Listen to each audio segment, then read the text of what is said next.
should give my ideas, because we are used to lamenting, and then we don't see anything to change.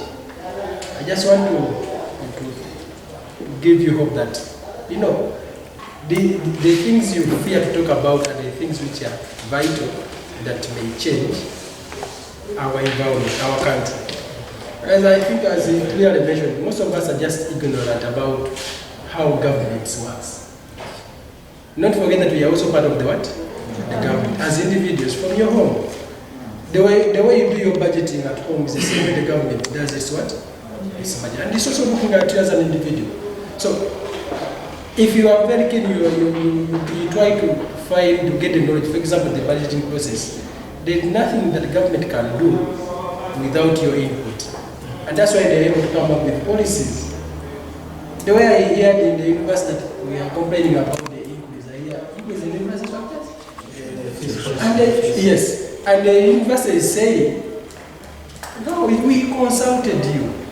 It's you who elected your leaders, and it's these leaders that we consulted in the previous council. And they agreed. So why are you saying that we didn't involve you? You see, so it's, when we go back to the national budgeting process, we always know that we elect our LS1 leaders. But how many of you have approached at least any of your leaders, right from LS1, even the council level? And those are the right people to address to push our issues forward. So if you have anything that is burdening you, we shouldn't always, as young persons, as young people, we shouldn't always sit back.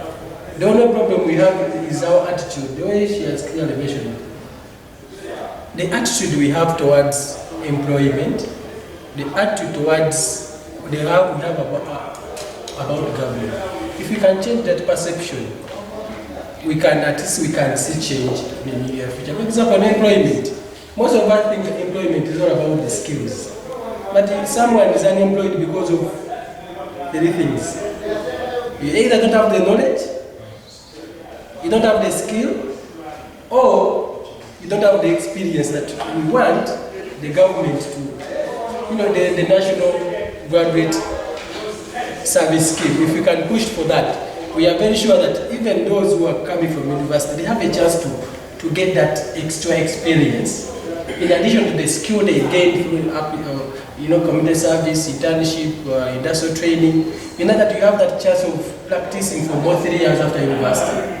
And I know within that, if you are paid some little money, you can even use that same money to pay back the loan that you had acquired in the. So we need to come together as young persons to front issues that we think will help us, like the National Graduate Service Scheme. We think if you can have a voice, it can be real, make a change in our country. But if you just sit back and relax, even if we talk a lot, there's nothing that can be done.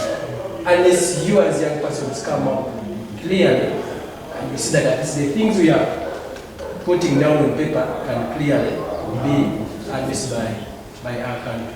For me, the ideas that are coming up are very good actually.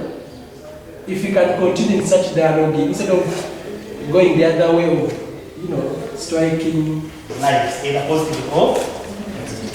So, what do you have to say about what we've been talking about?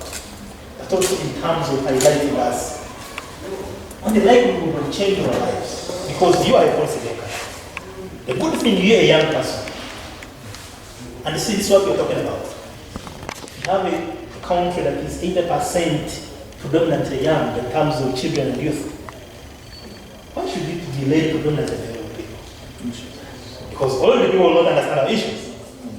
I'm quite comfortable discussing with my youthful counselor than discussing with an older person. Number one, he will not tell me that, please, I know you don't have an appointment. Please don't go that. He said, I want this and I want this. He will understand my impatience, because most times young people want big things.